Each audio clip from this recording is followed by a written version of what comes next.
Okay, we're going to look at a feature in Photo called focus merging. Now, if you're familiar with the term focus stacking, this is essentially the same thing. So, for example, let's look at my source images here. Now, what I've done is taken several shots of the same subject, but at different focal distances. And having shot this with a macro lens very close up to the subject, it means depth of field is going to be very shallow. So what we can do is merge all of these images together and take the sharpest or most detailed points from each image, thereby creating a final image that has a greater depth of field and more fine detail. So then let's load these images into Photo and perform the focus merge. So to do this, we go to File, New Focus Merge, and then choose to add our files. So I'll go into that folder where we just saw the images and select all of them. Then click Open and OK. So there are three distinct stages to the focus merge procedure. The first is to align all of the images. The second is the depth map generation. And then finally, the merged result begins to render. Okay, there we have it. There's our focus merged result.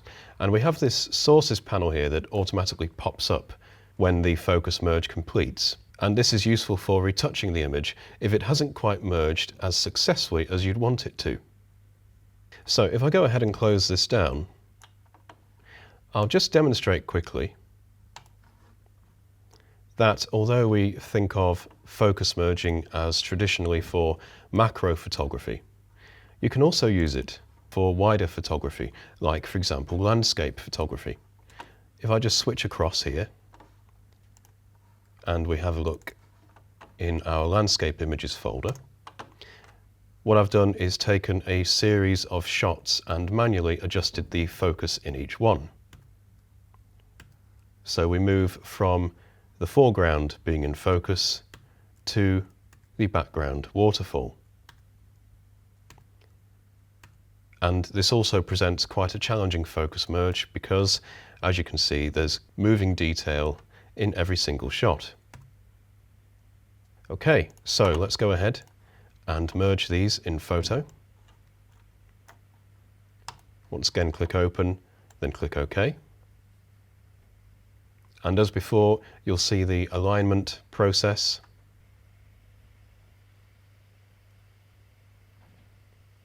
Then next we have the depth map generation. And finally, the merged result will begin to render. Okay, and there we go.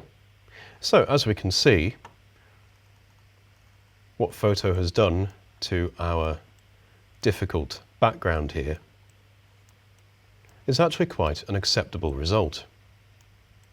So it can tackle images with moving subject material between shots quite well. Okay, well that was an overview or a primer of how to use the focus merge feature. Do be sure to check out the other video on retouching focus merged results, as we'll be going into how to use the sources panel and the clone brush to manually touch up areas that haven't merged as well. Okay, so if you have any questions or queries, please do ask on the Affinity forums, and don't forget to check out the other video tutorials. Thank you for watching.